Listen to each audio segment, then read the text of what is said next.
खुलुमबाय लोगोफोर, गिबियावनो आं नोंथांमोनखौ गासैखौबो आंनि मनेस्वर बर' इउटुब चेनेलाव बरायहरग्रोनाय जाबाय।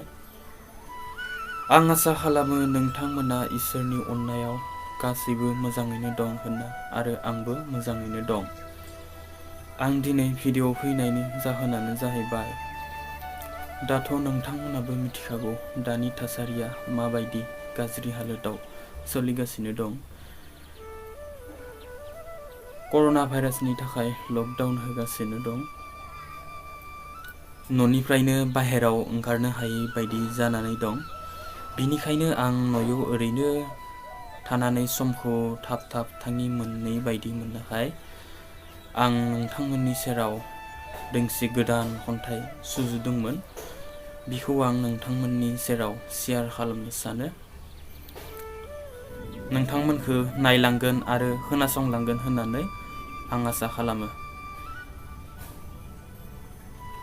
फैदो बिदिब्ला आं स्क्रिनाव होना होनोसै। नोंथांमोना बिदिब्ला नायलांदो आंनि गोदान खन्थाइ सुजुनायखौ। बे खन्थाइनि मुङानो जाबाय गावनि हारिनि रावखौ दा बावगार।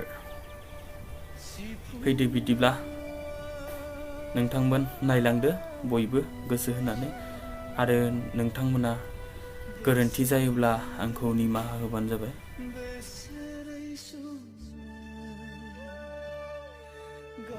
खन्थाइनि मुं गावनि हारिनि रावखौ दा बावगार। गावनि हारिनि रावखौ दा बावगार।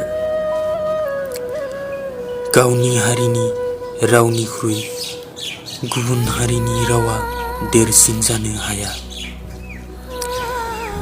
मानोना जेब्लाबो गावनिया गावनिखा। मोजांब्लाबो गाज्रिब्लाबो। नाथाय गुबुन हारिनि रावखौ सोलोंदोंब्लाबो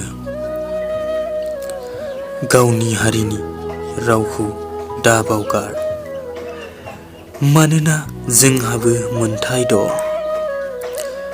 गावनि हारिनि रावखौ लानानै बर' हारिखौ जौगाहोनो आरो बर' हारिखौ गोख्रों गेरेमसा हारि दानो। बिनिखायनो जेब्लायबो गावनि हारिनि रावखौ दा बावगार। मानोना जोंनि बर' हारिनि सुबुं अनजिमाया इनायनो जोबोर खम।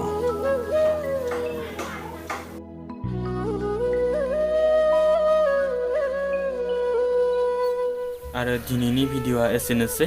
गोजोन्थों लोगोफोर।